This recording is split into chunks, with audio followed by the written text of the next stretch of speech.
E ci spostiamo ora ad un istituto superiore all'ITIS Volterra di San Donà di Piave, dove si è svolta la seconda edizione del concorso regionale RoboCup Junior 2014, che porterà al concorso nazionale. Ma sentiamo tutti i dettagli nel servizio di Alessandra Busanel. Era cominciata come una materia extra, da seguire durante le ore pomeridiane per integrare nuove materie.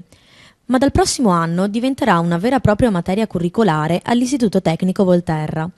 La robotica educativa entra così di diritto nelle scuole secondarie di secondo grado. Per questo, mercoledì 2 aprile, si è tenuta presso l'Istituto Volterra la seconda edizione del convegno di robotica educativa, seguita dalle 9 alle 16 dai campionati regionali di robotica RoboCup Veneto 2014, in vista del campionato nazionale RoboCup Junior Italia.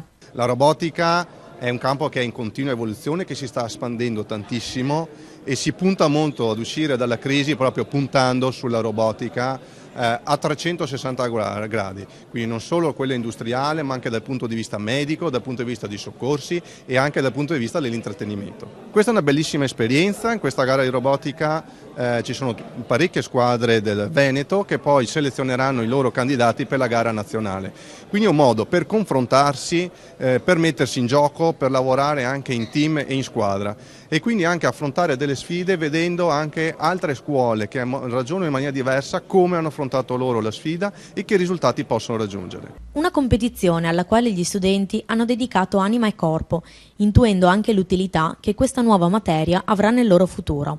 Il corso di robotica è stato un po' più impegnativo rispetto all'anno scorso affrontarlo perché con la maturità e con le numerose prove d'esame abbiamo faticato a partecipare tutte le volte, però è stato assolutamente positivo, abbiamo incrementato l'esperienza rispetto all'anno scorso, quindi è andato bene. Soddisfatte le autorità presenti al convegno, il sindaco Andrea Cereser e l'assessore all'istruzione Carlo Tessari, che hanno puntualizzato come queste iniziative riescono a far emergere le eccellenze venete e a mostrare il talento di questi giovani allievi. È motivo di orgoglio, intanto perché riconoscono l'importanza e il profilo di un istituto che nonostante la giovane età, perché insomma ha un quarto di secolo, si è fatto strada rispetto al contesto regionale. E la cosa che mi incuriosisce è vedere come delle persone di giovane età possano già dimostrare di avere un'intelligenza da mettere a disposizione della comunità, perché le proposte che faranno e anche le sfide insomma, che cercheranno in qualche modo di metterli uno contro l'altro in maniera positiva insomma, e utile anche, credo dimostreranno questo. È la prima volta che il Volterra accoglie questa gara nazionale, questa gara regionale e questo significa che l'eccellenza si mette in mostra, l'impegno è grande e questo dimostra come le eccellenze anche nel Veneto siano molteplici.